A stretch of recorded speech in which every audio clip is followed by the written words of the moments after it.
Vamos abrir as nossas Bíblias outra vez no Evangelho segundo escreveu João, no capítulo 3, onde nós iremos ler o texto que servirá de base para a nossa meditação nesta noite.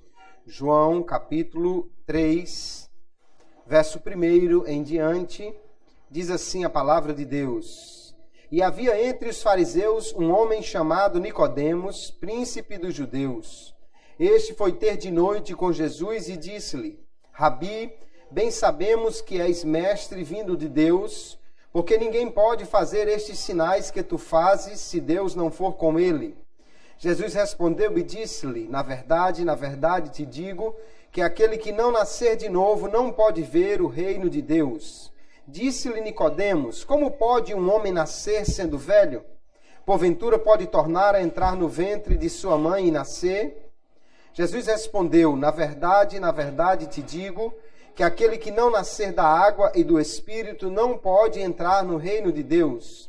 O que é nascido da carne é carne, e o que é nascido do Espírito é Espírito. Não te maravilhes de te ter dito: necessário vos é nascer de novo. O vento assopra onde quer e ouves a sua voz, mas não sabes de onde vem nem para onde vai. Assim é todo aquele que é nascido do Espírito. Nicodemos respondeu e disse-lhe: como pode ser isso? Jesus respondeu e disse-lhe: tu és mestre de Israel e não sabes isso. Na verdade te digo que nós dizemos o que sabemos e testificamos o que vimos e não aceitais o nosso testemunho. Se vos falei de coisas terrestres e não crestes, como crereis se vos falar das celestiais? Ora, ninguém subiu ao céu, senão o que desceu do céu, o Filho do homem que está no céu. E como Moisés levantou a serpente no deserto, assim importa que o Filho do homem seja levantado, para que todo aquele que nele crê não pereça, mas tenha a vida eterna. Porque Deus amou o mundo de tal maneira que deu o seu Filho unigênito, para que todo aquele que nele crê não pereça, mas tenha a vida eterna. Porque Deus enviou o seu Filho ao mundo, não para que condenasse o mundo, mas para que o mundo fosse salvo por ele. Quem crê nele não é condenado, mas quem não crê já está condenado, porquanto não crê no nome do unigênito Filho de Deus. E a condenação é esta, que a luz veio ao mundo, e os homens amaram mais as trevas do que a luz, porque as suas obras eram más. Porque todo aquele que faz o mal aborrece a luz e não vem para a luz, para que as suas obras não sejam reprovadas. Mas quem pratica a verdade vem para a luz, a fim de que as suas obras sejam manifestas, porque são feitas em Deus. Amém. E graças a Deus, até o verso 21 nós lemos. Nesta noite, amados irmãos, nós vamos falar aqui sobre um tema que diz respeito à nossa salvação, à doutrina da salvação, e que é muitíssimo importante que todos nós conheçamos. Vamos tomar aqui esse texto do encontro de Jesus com um dos principais, um dos mestres dos judeus, dos fariseus, chamado Nicodemos, para aqui começando falarmos sobre o novo nascimento ou sobre a regeneração, que é este grande agir de Deus na nossa vida que nos faz mudar completamente e sermos uma nova pessoa pela ação do Espírito Santo de Deus na nossa vida. Nós vamos ver, queridos irmãos, que aqui Jesus está com um homem que conhecia a lei, mas diz o texto que ele foi de noite encontrar-se com Jesus. Talvez alguém pense ele foi de noite porque não queria ser visto, ou talvez João tenha registrado esse momento e o fato de ser à noite, porque há sempre uma comparação entre luz e trevas, né, que Jesus faz aqui, ou que João apresenta no seu evangelho. Então, Jesus é a luz. E Nicodemos estava numa noite porque estava sem compreender, estava em ignorância também acerca do que Jesus ia lhe ensinar. É interessante que Nicodemos chega, né? E ele não perguntou nada, pelo menos o texto não registra nenhuma abordagem inicial de Nicodemos, a não ser saudar Jesus, dizer que ele era alguém vindo da parte de Deus, ou seja, ele como membro do Sinédrio estava autorizando ou reconhecendo que Jesus de fato era um profeta verdadeiro da parte de Deus, e sem que Nicodemos entrasse no assunto do reino de Deus, mas muito provavelmente era exatamente isso que estava na sua mente, no seu pensamento. Jesus já introduz imediatamente o assunto e diz: se alguém não nascer de novo, não pode ver o reino de Deus. Jesus então vai falar sobre a regeneração, o nascer de novo. O que é regeneração?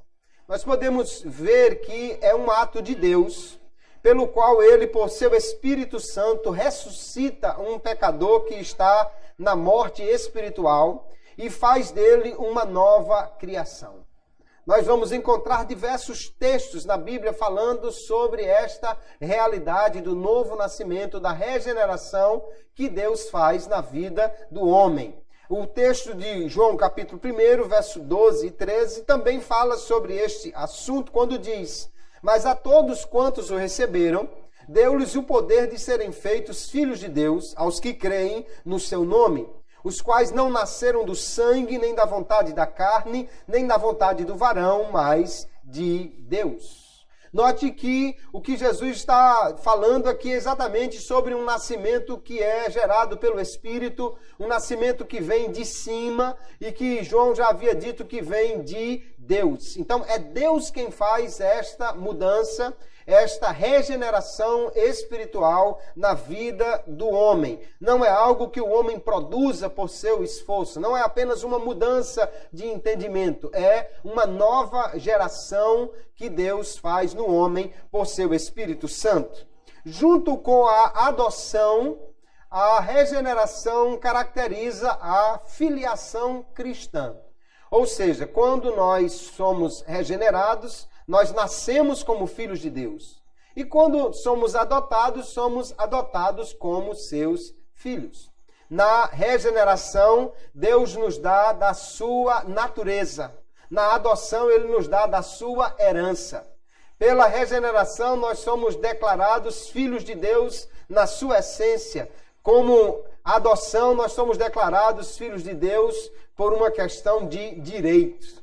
Então, a regeneração está diretamente ligada à adoção, pelo qual agora nós nascemos e nos tornamos novas criaturas e, portanto, filhos de Deus com uma nova natureza. Nós vemos que a regeneração, ela é a resposta divina para a chamada depravação total do homem. Ou seja, o homem está morto nos seus pecados e delitos. O homem está completamente separado de Deus, portanto, e agora, pela regeneração, Deus age em nós, Deus age no homem para fazer dele uma nova criatura. É diferente da justificação, né? A justificação é algo que Deus faz por nós e por essa justificação nós somos declarados santos, somos declarados sem culpa. Deus nos declara justos quando nos justifica. Primeiro, então, Deus vai nos declarar justos, depois Ele vai nos tornar santos através da regeneração. Na justificação, Deus age por nós. Na regeneração, Ele age em nós, nos fazendo agora participantes da sua natureza. Esse poder que vivifica o homem é o mesmo poder que vivificou a Cristo, né? Então nós podemos dizer que, como uma renovação ou vivificação espiritual, a regeneração é a comunicação da vida de Cristo, da vida do Cristo ressurreto, para a alma do homem ou no ser inteiro do homem. Romanos capítulo 6 e o verso 4, ele vai fazer alusão a isto quando diz: de sorte que fomos sepultados com ele, com Cristo, pelo batismo na morte, para que, como Cristo ressuscitou dos mortos pela glória do Pai, assim andemos nós também em novidade de vida. O batismo, né? Aqui é uma figura. Quando nós mergulhamos, estamos demonstrando que participamos da morte de Cristo. Quando emergimos da água, demonstramos que somos agora participantes da sua ressurreição, ou seja, somos agora uma nova criatura nele. Então isso é maravilhoso, queridos irmãos, entendermos que Deus, quando nós aceitamos a Jesus como nosso Salvador, Ele nos fez agora novas criaturas. Estávamos mortos no pecado, totalmente distante de Deus, e agora Ele, por seu Espírito, nos fez um novo ser, um ser que pode agora andar em santidade, que pode agora andar de maneira a agradar.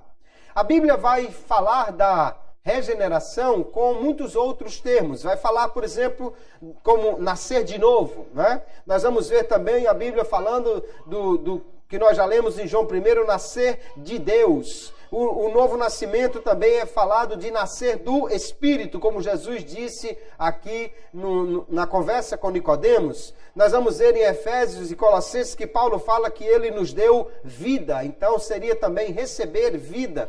Passar da morte para a vida, João também vai fazer referência, e Paulo em 2 Coríntios diz que é ser uma nova criatura, onde as coisas velhas passaram e tudo se fez novo. Então, tudo isso está relacionado ao mesmo ato, que é o ato da regeneração, onde Deus nos faz novas criaturas. Nós podemos ver que, do ponto de vista de Deus, o que Deus faz em nós na regeneração pode ser resumido aqui em 3 verbos, né? O primeiro é o verbo nascer.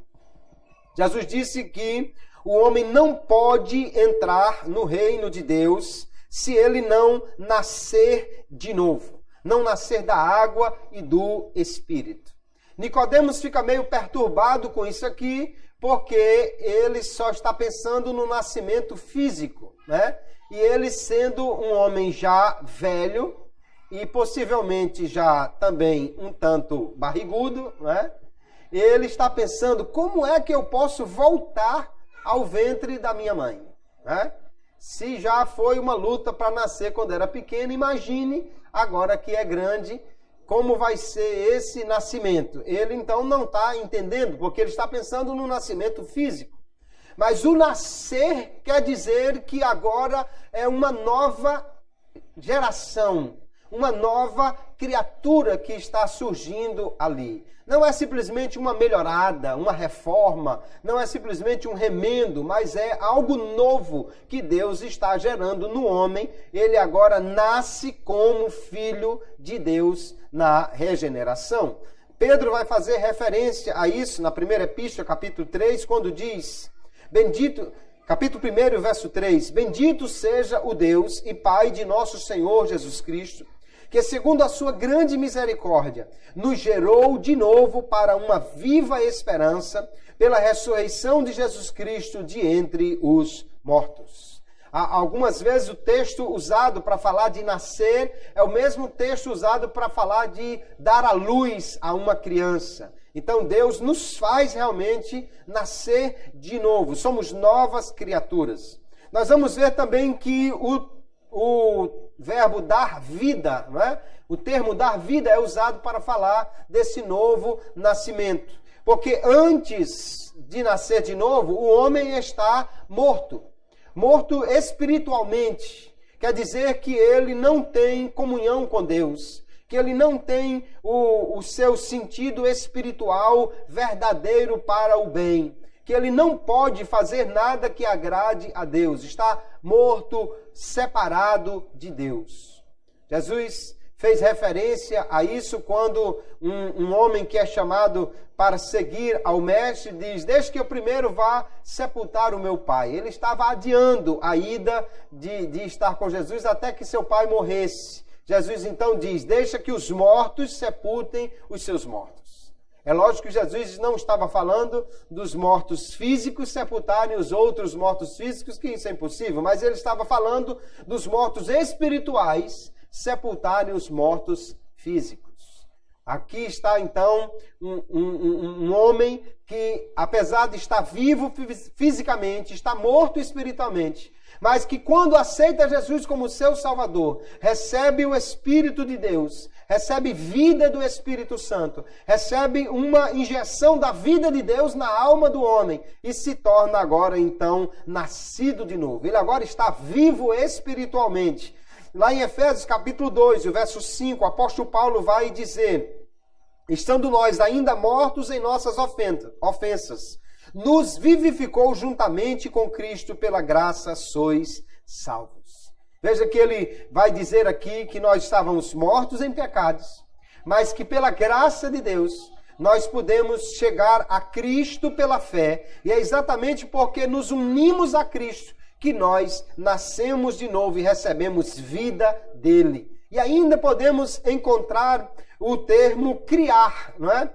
Fazendo referência aqui a esse nascimento que é algo totalmente novo que Deus vai fazer na vida do homem. 2 Coríntios 5:17, o texto diz assim que, se alguém está em Cristo, nova criatura é, as coisas velhas já passaram, eis que tudo se fez novo.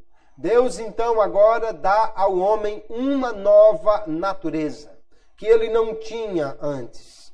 Como os homens já nascem pecadores, então Deus está dando algo totalmente novo a alguém que recebe a Jesus pela fé. Não é algo que ele tivesse, nem na sua inocência quando era criança. Ele agora tem algo realmente novo que Deus lhe dá por causa deste ato de regeneração na sua vida. Então, o que acontece quando o homem é regenerado, quando ele aceita Jesus? Ele se torna filho de Deus, né? Ele nasce como filho de Deus e, portanto, é herdeiro dos céus. Ele agora é declarado filho de Deus e adotado, né, para ter todos os direitos de filho. Ele também é uma nova criatura, e uma criatura que é santa, participante da natureza divina. Tudo se fez novo. Não é apenas algo que acontece no espírito do homem, é algo que acontece em todo o ser do homem. Porque antes a sua vontade, os seus sentimentos, antes tudo estava preso ao pecado, e agora ele é uma nova criatura e pode sentir, querer e ter verdadeira vida espiritual em união com Cristo. E é também uma restauração da imagem de Deus no homem. Quando Deus criou Adão, Deus fez o homem à sua imagem.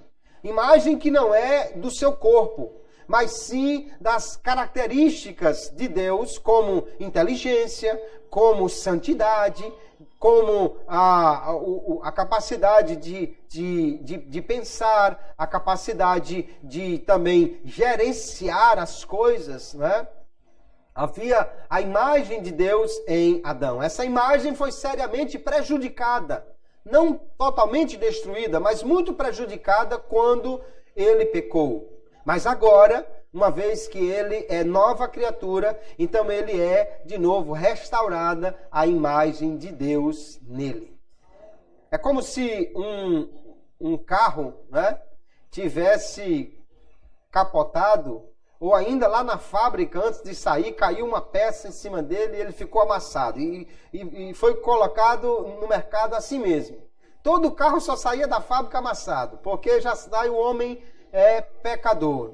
Mas quando ele aceitou a Jesus, então alguém foi lá, levou ele na oficina santa e fez o serviço de lanternagem completo. Ele ficou sem um arranhão, sem um amassado. Então agora realmente o homem é a imagem de Deus. Colossenses capítulo 3, o apóstolo Paulo diz no verso 10: e vos vestistes do novo. Ele está falando já dos crentes que já nasceram de novo, foram regenerados. Do novo que se renova para o conhecimento, segundo a imagem daquele que o criou. A imagem de Deus agora, então, é restaurada no homem quando ele nasce de novo pela ação do Espírito Santo. Por que nós precisamos nascer de novo? Jesus encontra um homem que já é um religioso, que já vive dentro de uma série de preceitos que ele tenta cumprir, um homem que provavelmente é um homem sério, um homem bom, um homem que faz caridade, um homem que ora, um homem que jejuma, sendo ele fariseu, fazia isso pelo menos 2 vezes por semana. Mas por que ele precisa nascer de novo? É porque nós, queridos, independentemente de qualquer atitude que tenhamos, de qualquer religião, o homem, da maneira como ele se encontra, ele está morto em delitos e pecados. Ele pode até fazer alguma coisa boa, mas nada que possa realmente fazer com que ele mereça a sua salvação. Ele pode até praticar uma caridade, mas ele não pode realmente agradar a Deus para ser salvo. Não pode, porque ele está maculado pelo pecado. É como se ele tivesse com um vírus, como se ele tivesse com uma doença infecciosa, ele está com uma tuberculose espiritual e tudo que ele faz, ele tosse e espalha aquele vírus em tudo que ele toca. É mais ou menos assim a ideia do homem no pecado. Para ter comunhão com Deus, ele precisa ser santo, mas ele é pecador e não pode ter santidade de si mesmo. Então ele precisa nascer de novo para poder ter uma vida santa que só Deus pode lhe dar. Nós vamos encontrar no texto que já lemos, Efésios 2:5, nós estávamos mortos em nossas ofensas, mas ele nos vivificou juntamente com Cristo, pela graça sois salvos. Nós vamos ver também, ainda em Efésios capítulo 5, verso 25 em diante, o apóstolo Paulo está falando de como devem se comportar os crentes na nova vida que eles têm agora em Cristo. E na sua orientação para o marido e a mulher, ele diz: vós maridos, amai vossas mulheres, como também Cristo amou a igreja. E a si mesmo se entregou por ela, para a santificar, purificando-a com a lavagem da água pela palavra, para apresentar em si mesmo igreja gloriosa, sem mácula, nem ruga, nem coisa semelhante, mas santa e irrepreensível. Glória a Jesus. Veja o que Cristo fez por nós quando ele morreu, quando ele se entregou. Ele fez isso para nos santificar, para que nós pudéssemos ter uma vida santa, irrepreensível, sem mancha, sem ruga, sem nenhum defeito, somente pela fé em Cristo. Nesta união com Cristo, o homem pode se tornar santo. E sem santidade, ninguém pode ver ou agradar a Deus. Então, o homem precisa nascer de novo para poder ele se tornar apto para o reino de Deus, para ter comunhão com Deus. No reino de Deus, só podem de fato viver aqueles que são filhos de Deus. Aqueles que pertencem a esse reino, na realidade, pertencem também à família do rei. E aí não tem jeito, senão nascendo de novo, como agora filho de Deus pela fé em Cristo. Então, Jesus vai dizer claramente, tem que nascer de novo para ver o reino de Deus. Ou seja, para reconhecer realmente os valores desse reino. Depois ele diz, tem que nascer do Espírito e da água para poder entrar no reino de Deus. Nascer do Espírito, obviamente, é porque o Espírito Santo é esse agente. Nascer da água, alguns pensam que ele poderia estar fazendo menção ao batismo, que Nicodemos já conhecia como sendo um elemento de purificação, mas eu concordo mais com outros comentaristas que vão fazer menção, como nós lemos aqui em Efésios, que a água é a palavra de Deus, a qual ela simboliza, né? Que é o agente de purificação na vida do homem. Nós vamos logo mais ver isso em detalhes. Então, para poder entrar no reino de Deus, ser santo e ter comunhão com Ele, é preciso nascer de novo. Mateus 18:3, Jesus diz, e disse, em verdade vos digo que, se não vos converterdes, converter também é outra referência a esse momento de ser novo, de ser nascido, de mudar completamente de direção na vida, e não vos fizerdes como meninos, de modo algum entrareis no reino dos céus. É preciso essa mudança realmente para alguém fazer parte do reino de Deus. Então o homem precisa se arrepender e precisa crer em Jesus em resposta à mensagem do Evangelho. Quando o Evangelho é anunciado, o homem então crê nesta pregação, arrependendo-se dos seus pecados. Fé e arrependimento estão juntos, porque o arrependimento é quando ele reconhece ou crê que ele é pecador. E a fé é quando ele, então, sendo pecador, confia em Jesus, na sua morte, na sua obra, para a sua salvação, para a salvação do homem. Então, assim, ele pode realmente ser nova criatura, nascer de novo. Atos capítulo 2, verso 38. Quando os homens que estavam ali em Jerusalém no dia de Pentecostes ficaram preocupados. E agora, o que nós precisamos fazer para ser salvos? E Pedro então responde: arrependei-vos e cada um de vós seja batizado em nome de Jesus Cristo para perdão dos pecados e recebereis o dom do Espírito Santo. Arrependimento, então, e o batismo como uma declaração pública de fé. Não que o batismo seja necessário para a salvação, nós vamos ver também isso em detalhes logo em seguida. Mas o batismo aqui como uma declaração de fé, não é? De que ele realmente creu em Jesus como seu Salvador. Isso é necessário. Então veja que o homem, ele coopera neste processo de sua salvação antes da regeneração, porque ele precisa crer. E depois, quando ele vai viver uma vida santa. Mas o ato de regeneração é algo que Deus faz na vida do homem. O homem não pode contribuir para a sua regeneração. Ele só pode aceitar que Deus faça pela fé em Cristo. Eu cito aqui o teólogo Charles Hodge, que diz: a alma coopera ou é ativa no que precede, ou seja, antes, o arrependimento e a fé, e no que sucede a mudança, em viver uma vida agora santa. Mas a mudança propriamente dita é algo que se experimenta, não algo que se faz. Então o novo nascimento não é algo que alguém faz. Ah, eu entendi, agora eu preciso mudar. Não, é Deus quem faz a mudança no homem, é Deus quem transforma ele numa nova criatura. Do contrário, ele jamais poderá realmente ser regenerado.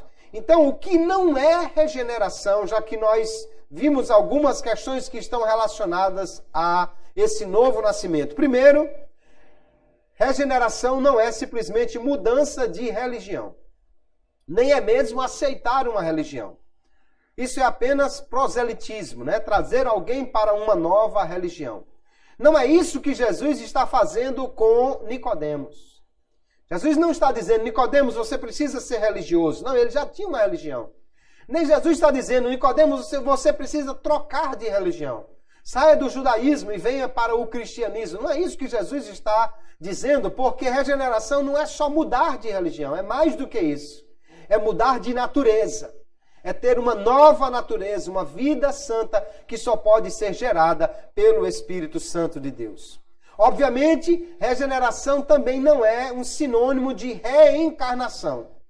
Apesar de muitos espíritas, muitos seguidores da doutrina espírita quererem afirmar que regeneração e reencarnação são a mesma coisa, absolutamente. De forma alguma isso é similar na Bíblia. Primeiro que fica claro aqui que Nicodemos não tinha essa ideia de nascer de novo sendo numa próxima vida.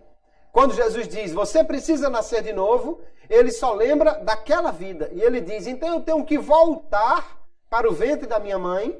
Ele não está dizendo: ah, já está certo, Jesus, eu estou entendendo, então é na próxima, né? Não, ele está dizendo: essa de novo lá no início. Ele não tem nenhuma noção aqui de reencarnação. Reencarnação é uma doutrina que nasceu no hinduísmo e que foi incorporada por Allan Kardec e outros seguidores aí do espiritismo. Nada tem a ver com a Bíblia. A Bíblia não ensina isso em lugar algum. O que a Bíblia ensina não é o homem nascer num novo corpo, mas sim o homem receber uma nova geração no seu ser, uma nova criatura que é nascida no seu ser, uma mudança completa na sua vida, gerada pelo Espírito Santo. Na reencarnação, o mesmo espírito vai para um outro corpo. Na reencarnação isso acontece. Na regeneração, no mesmo corpo, o homem recebe um novo espírito ou recebe agora uma nova geração espiritual. Nicodemos entendeu, não é isso. Jesus diz que nem é físico o nascimento, é um nascimento espiritual. Reencarnação também não é apenas uma reforma moral, uma melhora no comportamento, uma mudança externa. Não, Nicodemos já tinha demais. O que ele precisava agora não é simplesmente um novo código, mas sim uma nova natureza para poder agradar a Deus. Também nós vamos ver que regeneração, queridos, não é o batismo nas águas. O batismo nas águas é apenas um símbolo externo de uma realidade interior. Ou seja, quando alguém se batiza em águas, está dando uma demonstração pública, exterior, daquilo que já aconteceu no seu interior, que é o novo nascimento, a regeneração. Não é o batismo que regenera.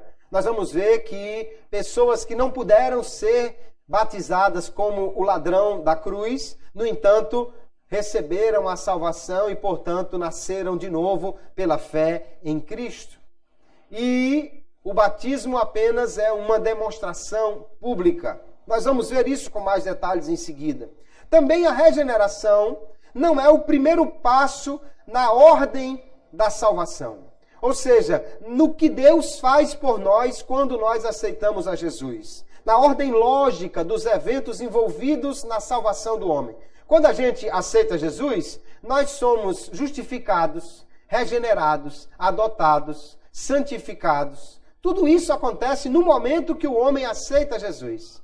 Mas, apesar de não haver uma ordem cronológica, tudo acontece ao mesmo tempo, nós podemos pensar numa ordem lógica. E a regeneração não é a primeira ação, porque o homem precisa crer primeiro para depois ele ser regenerado. Vamos ver então, em primeiro lugar, a questão do batismo em águas. Por que regeneração não é igual ao batismo? Porque o batismo é apenas um ritual externo. Há algumas pessoas, alguns cristãos até, que defendem a chamada regeneração batismal. Que alguém tem que se batizar, senão ele não pode ser salvo.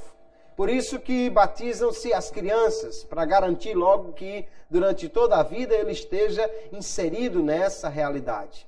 Mas nós vamos ver que a Bíblia não defende, não apoia esta ideia do batismo como necessário para a salvação.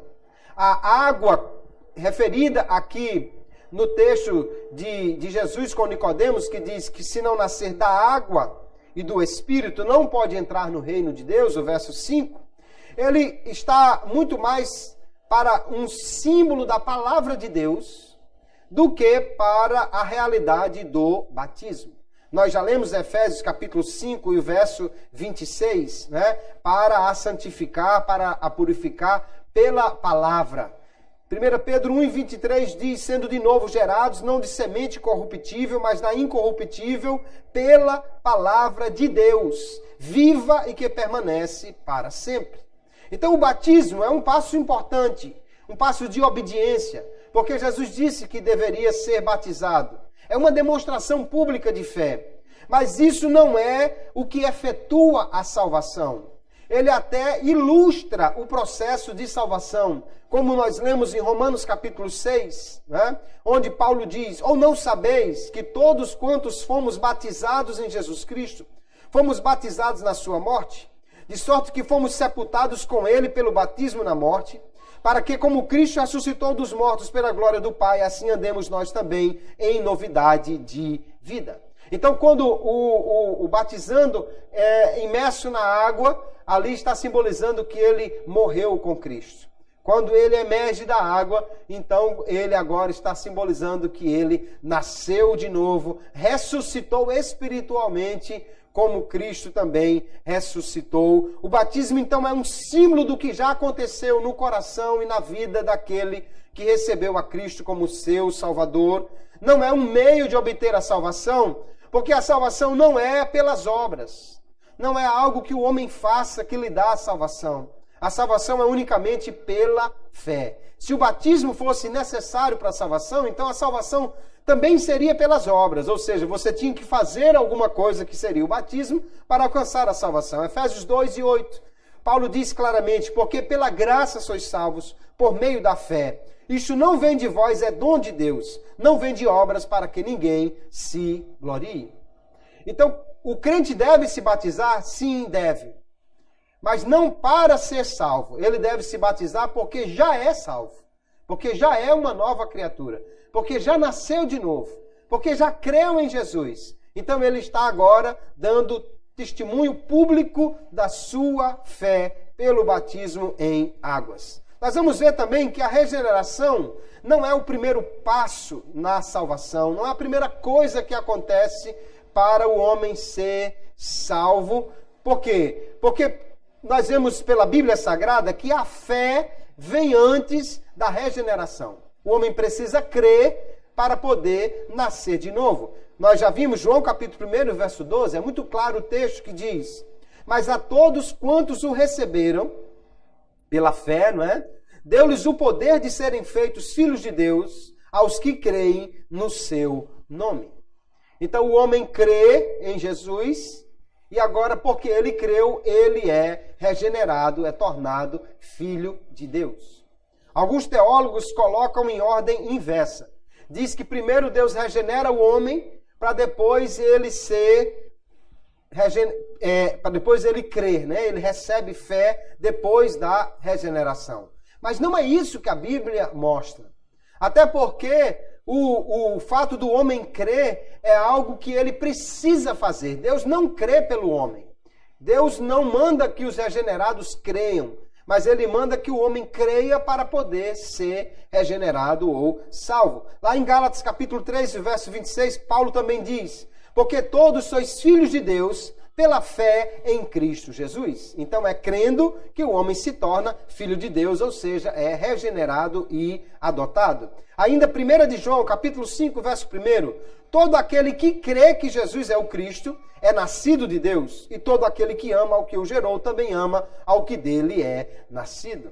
O nascido aqui, alguém diz, está na forma passiva. De fato, é Deus quem faz a regeneração. Mas primeiro diz que ele crê que Jesus é o Cristo. Então ele crê para poder ser regenerado. O teólogo holandês Jacob Arminio, ele fala sobre isso, quando ele está falando sobre a salvação e as coisas que são necessárias à salvação. Ele diz que para ser salvo o homem tem que ser um pecador, obviamente, porque senão ele não pode ser salvo.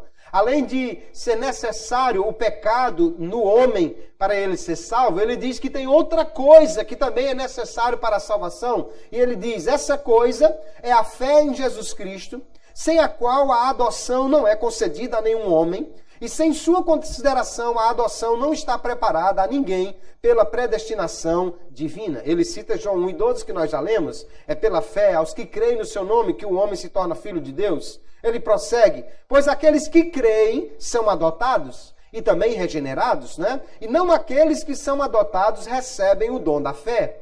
A adoção é preparada para os que creem e não a fé é preparada para os que são adotados. Da mesma maneira, a justificação é preparada para os fiéis e não a fé é preparada para os justificados. Deus não justifica nem adota pecadores que não creram. Ele não adota incrédulos. Deus não justifica incrédulos. Nenhum incrédulo pode ser salvo. Então, primeiro o homem precisa crer para depois, então, ele ser salvo, justificado, regenerado, adotado. O homem primeiro crê, então, para ser salvo. Vamos ver outros textos. Atos 16, o verso 31. Quando o carcereiro de Filipe pergunta, o que eu faço para ser salvo? E a resposta de Paulo é, crê no Senhor Jesus Cristo e serás salvo, tu e a tua casa. Paulo não diz, primeiro você tem que ser regenerado. Não, ele diz, creia e então você será salvo. No processo de salvação está incluso regeneração, adoção, justificação, santificação. Ainda outro texto, Romanos 1:16, Paulo diz, porque não me envergonho do evangelho de Cristo, pois é o poder de Deus para a salvação de todo aquele que crê, primeiro do judeu e também do grego. Então, a salvação aí é condicionada à fé em Cristo. A saber, Romanos 10 e verso 9, um texto muito claro, como alguém deve ser salvo. Paulo diz, se com a tua boca confessares ao Senhor Jesus e em teu coração creres que Deus o ressuscitou dos mortos, serás salvo. Visto que com o coração se crê para a justiça e com a boca se faz confissão para a salvação. Então é necessário a fé e é necessária a confissão de fé para que alguém possa ser salvo e ser regenerado, que faz parte do processo de salvação. Quando alguém é regenerado, ele recebe o Espírito Santo. O Filho de Deus recebe o Espírito Santo que passa a morar nele, até como testemunho de que ele é Filho de Deus. Mas como alguém recebe o Espírito Santo? A Bíblia vai dizer também que recebe-se o Espírito Santo através da fé, do ato de crer em Jesus. Por exemplo, Gálatas capítulo 3 e o verso 14. Para que a bênção de Abraão chegasse aos gentios por Jesus Cristo e para que, pela fé, nós recebamos a promessa do Espírito. O Espírito é dado àquele que crê. Outro texto, João capítulo 7, verso 38. Jesus diz, quem crê em mim, como diz a Escritura, rios de água viva correrão do seu ventre. E João explica, e isto disse ele do Espírito, que haviam de receber os que nele crescem, porque o Espírito Santo ainda não fora dado, por ainda Jesus não ter sido glorificado. Então, quando Jesus fosse glorificado, o Espírito Santo seria prometido, mas ele seria dado àqueles que crescem. Então é preciso crer primeiro, para depois receber o Espírito Santo, ou seja, todo o processo de salvação primeiro tem que ser precedido por fé. Ainda Efésios 1:13, em quem também vós estáis, depois que ouvistes a palavra da verdade. Primeiro o homem ouve a palavra da verdade, que é o chamado de Deus, é o primeiro movimento de Deus para a salvação do homem, é esse chamado que é a palavra sendo aplicada pelo Espírito Santo ao coração, e ouviste a palavra da verdade, o evangelho da vossa salvação, e tendo nele também crido, fostes selados com o Espírito Santo da promessa. Então, primeiro o homem crê, depois ele recebe o Espírito Santo. Não é o contrário. Primeiro ele é regenerado e recebe o Espírito Santo para então crer. Não, é porque ele creu que ele recebe o Espírito Santo. Então, antes de Deus operar a salvação em nós, que é a regeneração e a santificação, ele precisa fazer algo por nós, que é a justificação. Só que essa justificação, ela se dá pela fé.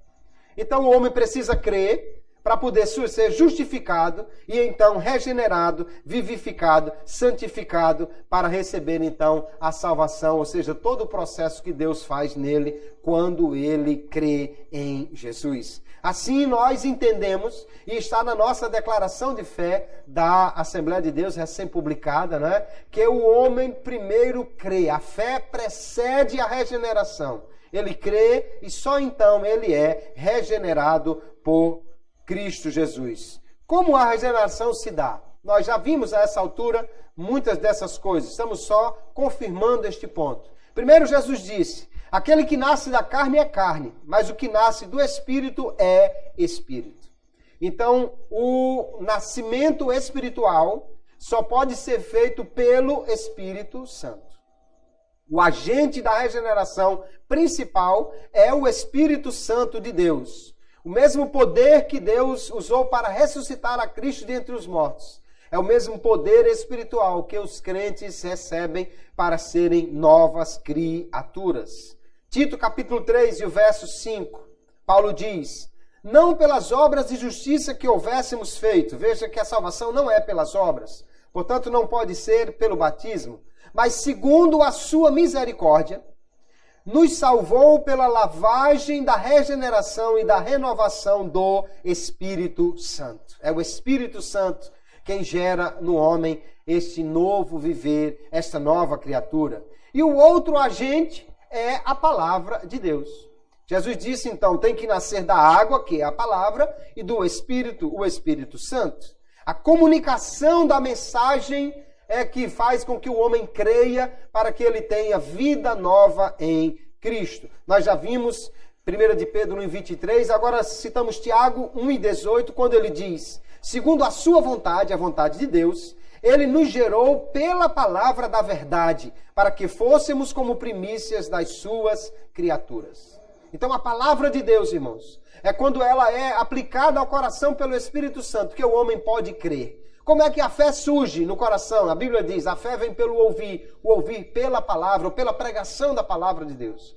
Então a palavra de Deus faz com que o homem creia. E essa palavra também é quem vai continuar esse processo de purificação. Cada vez que você lê a palavra, o Espírito Santo vai lhe ensinando por meio dela como andar de forma a agradar a Deus. Então a palavra é um elemento que o Espírito usa para poder purificar o crente. A regeneração, então, não é gerada pelo esforço humano.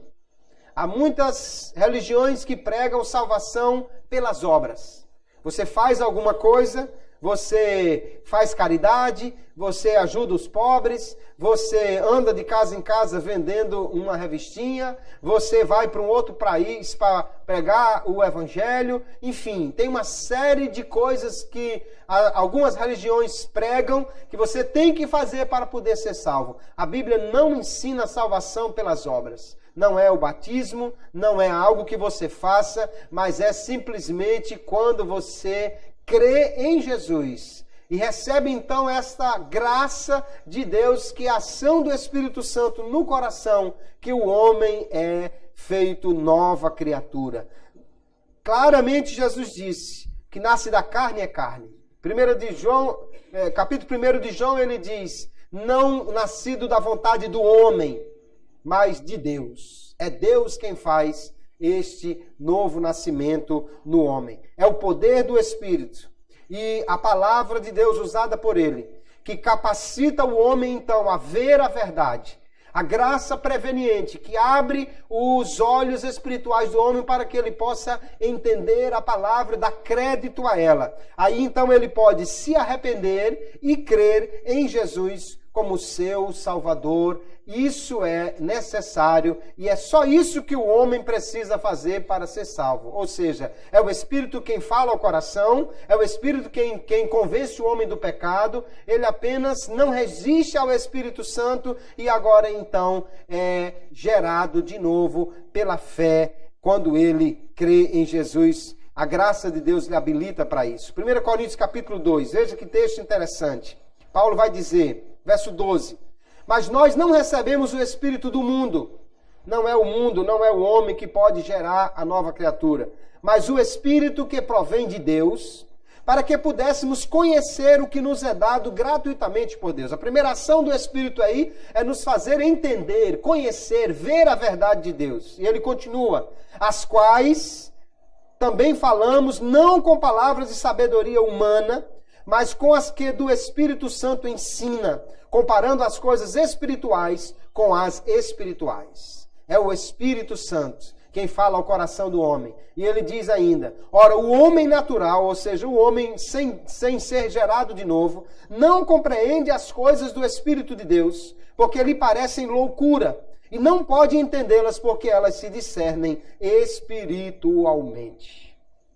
Um homem muito sábio, muito inteligente, ele pode ler a Bíblia, ele pode fazer uma resenha dela, ele pode fazer uma crítica literária dela, ele pode até fazer um livro sobre o assunto, mas se não for pelo Espírito Santo de Deus, ele não pode de fato entender e receber essa verdade pela fé no coração.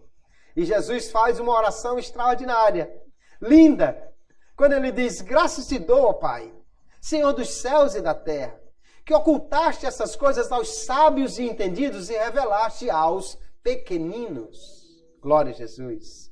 Então, às vezes, alguém que não sabe nem ler, alguém que não sabe escrever, alguém que não entende muito de gramática, mas o Espírito de Deus fala ao seu coração, ele entende a verdade do Evangelho, abre o coração ao Espírito de Deus e agora pela fé ele recebe Jesus e é salvo e feito nova criatura para a glória de Deus. Aleluia.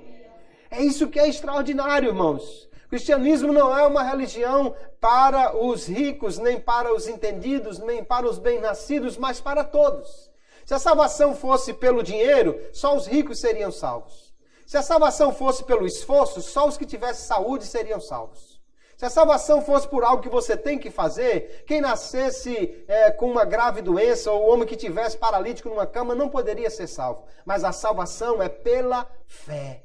Então o homem rico pode crer, o pobre pode crer, o que tem saúde pode crer, o que está doente pode crer, o que pode correr pode crer, o aleijado pode crer, qualquer um que entenda a verdade do Evangelho pelo Espírito Santo, ele pode crer e assim todos então podem ser salvos. Que coisa maravilhosa que Deus nos faz. Para nascer de novo, o homem então precisa apenas crer em Jesus como seu Salvador. A sua participação nesse processo é apenas não resistir ao Espírito Santo. Porque quem fala, quem convence é o Espírito.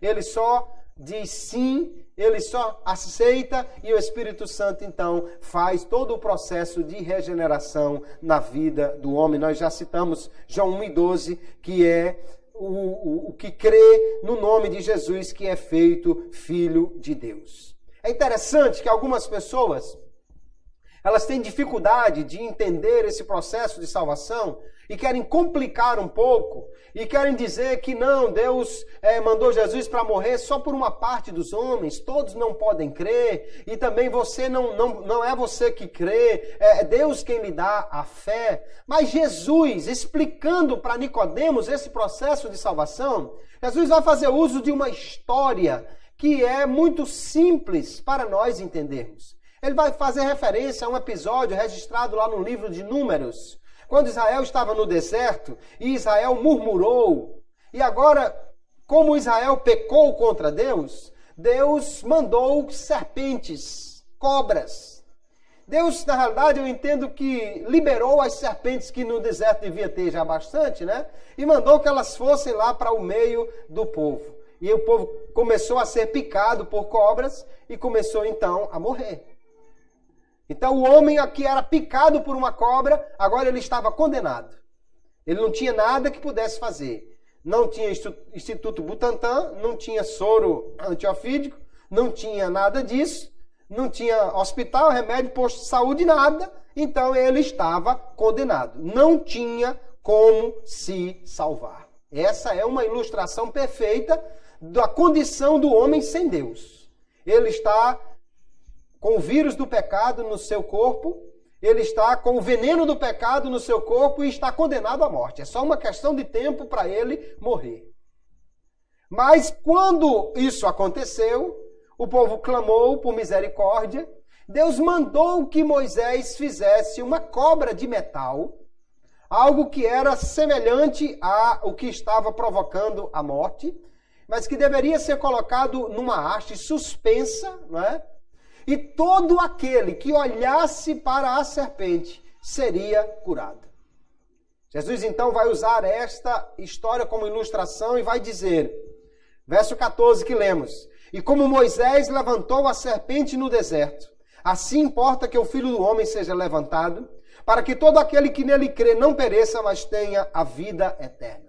Então o homem estava morto no pecado, assim como estavam condenados os israelitas picados pelas serpentes no deserto. Só que agora Deus providenciou o remédio. Foi Deus quem trouxe a solução. Mandou Moisés colocar a serpente na haste. Não foram os homens que procuraram um matinho que botava lá, não fizeram um caldo de alguma coisa, não inventaram uma técnica de filtrar o sangue. Nada disso eles fizeram porque não tinham como fazer. Deus providenciou a solução, assim como Deus mandou também Jesus como solução para o pecado do homem. E qual seria a forma como alguém seria salvo? Bastava olhar para a serpente. Obviamente, olhar para a serpente significava acreditar no que Deus disse, que se olhasse para a serpente seria salvo. Não era olhar para a serpente porque ficou procurando alguma coisa e passou a vista pela serpente, mas olhar para ela em cumprimento àquilo que Deus já havia dito. Quem olhar para a serpente será curado. Agora, é óbvio, queridos irmãos, que se você olhar para uma cobra de metal, você não vai ser curado da picada de uma cobra de verdade. Não tente fazer isso em casa que não vai dar certo. Não é algo natural. É algo que somente pela fé é realizado. É algo sobrenatural que Deus faria ali. Da mesma maneira, é a salvação em Cristo. Não é o que você faz. Não é porque você veio à igreja. Não é porque você comprou uma Bíblia. Não é porque você veio ao culto. É porque você simplesmente acreditou que Jesus morreu por você e que isto é suficiente para perdoar os seus pecados. Porque você recebeu Jesus como seu Senhor e seu Salvador. Então, a fé aqui demonstrada na promessa de Deus não é mérito nenhum do homem. Nenhum homem podia dizer, tá vendo aí? Eu que me curei, porque fui eu que olhei para a serpente, porque eu olhei para ela com um olhar de fé. Ora, aí a ação do homem em crer não lhe dá mérito algum. Não é porque alguém fez alguma coisa. Deus faz isto simplesmente porque nós confiamos nele. Romanos 4 e 5, Paulo vai dizer que aquele que faz alguma coisa e recebe algo em troca, isso é dívida. Mas aquele que não faz, mas crê e recebe, isso é dádiva, é a graça de Deus. Deus, então, é o autor da salvação. Foi ele que mandou Jesus para morrer por nós. Aqueles que ouvem a mensagem do Evangelho devem apenas crer. Assim como o israelita picado pela serpente devia apenas crer e olhar para a serpente. Crer e confiar em Jesus é tudo o que o homem precisa fazer para ser salvo. A salvação, no entanto, só acontece na vida daquele que crê. Imagine dois homens lá no deserto. Os dois foram picados por cobras. Os dois estão com veneno no corpo. Um lembra, Deus disse que se olhasse para a serpente seria curado. E olha para a serpente. O outro diz, não está vendo que isso não vai dar certo? Eu não acredito nisso não. Quem já viu alguém ser curado de veneno de cobra olhando para uma estátua? E ele não olha para a estátua. E então, o que ia acontecer? O que olhou com fé seria curado. O que não olhou, morreria. Assim também, Jesus está dizendo que o Filho do Homem seria levantado e que todo aquele que nele crê seria salvo. Mas aquele que não crê, ele diz, já está condenado. De fato, alguém que já foi picado pela cobra e não tem remédio, já está condenado. Mas se ele crê, ele será salvo. No entanto, se não crê, nunca poderá ser salvo. Foi Deus quem estabeleceu assim em sua soberania. Foi Deus quem estabeleceu que era necessário o homem crer para ser salvo. Não fomos nós que inventamos. É a Bíblia que diz claramente. Então, agora que alguém crê, ele é filho de Deus. O Espírito Santo passa a morar nele e dá testemunho que ele é filho de Deus. Romanos 8, Paulo vai dizer que o Espírito testifica com o nosso Espírito que nós somos filhos de Deus. Glória a Jesus. Nós vamos ver que essa alegria que o Espírito Santo traz, essa nova geração que nós temos no nosso ser, isso traz esperança, queridos. Antes ninguém tinha esperança. Imagine o homem mordido, picado pela cobra. Não tinha esperança. Mas agora há uma esperança, porque Cristo morreu por nós. Aleluia. E Pedro diz, bendito seja o Deus e Pai de nosso Senhor Jesus Cristo, que segundo a sua misericórdia, nos gerou de novo para uma viva esperança pela ressurreição de Jesus Cristo de entre os mortos. O crente deve viver alegre, cheio de esperança, de alegria, porque nós somos novas criaturas por Cristo Jesus. E agora que somos filhos de Deus, o amor de Deus é derramado no nosso coração. O Filho de Deus ama a Deus e obedece a sua palavra e ama ao próximo. Somente o nascido de Deus pode ter esse amor. Como Paulo diz, a esperança não traz confusão, Romanos 5:5, porquanto o amor de Deus está derramado em nossos corações pelo Espírito Santo que nos foi dado. Você tem amor de Deus no coração, derramado. Se você acha que é pouco, peça que ele derrama mais. Mas nós podemos amar a Deus e amar ao próximo por este amor. Também aquele que é regenerado, agora ele tem domínio sobre o pecado. Ele não vive mais escravizado ao pecado. Você que é nova criatura, que é filho de Deus, você pode viver sem pecar. Você pode viver uma vida santa. Pastor, mas vez por outra eu tropeço, mas você pode continuar crendo, pedindo perdão ao Senhor e procurando viver uma vida santa, Ele, o Senhor, nos libertou da escravidão. E Paulo diz, Romanos 6:14, porque o pecado não terá domínio sobre vós, pois não estáis debaixo da lei, mas debaixo da graça. Ainda podemos pecar e, infelizmente, ainda pecamos. A regeneração não nos torna perfeitos. Não quer dizer que você agora está imune ao pecado. Isso só vai acontecer quando nós formos arrebatados. Na glorificação é que nós estaremos agora livres completamente do pecado. Por enquanto, o pecado ainda existe e vez por outra quer atrapalhar a carreira do crente. João diz, 1 de João 1:8, se dissermos que não temos pecado, enganamos-vos a nós mesmos e não há verdade em nós. Ninguém está totalmente imune do pecado. Mas ele não tem domínio sobre nós. O que quer dizer que o crente não vive na prática do pecado. O pecado, se ocorrer, e quando ocorrer, é um acidente. É pecado porque somos fracos. É pecado porque às vezes ignoramos, não conhecemos a palavra. Mas não pode ser um pecado planejado, deliberado, voluntário. Isso não faz parte da vida do crente. Agora nós somos novas criaturas e a regeneração coloca em nosso coração uma nova disposição de fazer o que agrada a Deus, de viver para a santidade, de modo que não somos mais escravos do pecado. Eu e você somos livres do pecado e podemos viver em santidade para agradar a Deus. E aqueles que são filhos de Deus, eles estão guardados pela fé em Cristo. Os filhos de Deus estão seguros contra o mundo. A Bíblia diz que o que é nascido de Deus vence o mundo. Estão seguros contra o diabo. A Bíblia diz que o que é nascido de Deus, o diabo não lhe toca. E agora devem andar de forma a agradar ao Pai. Aleluia.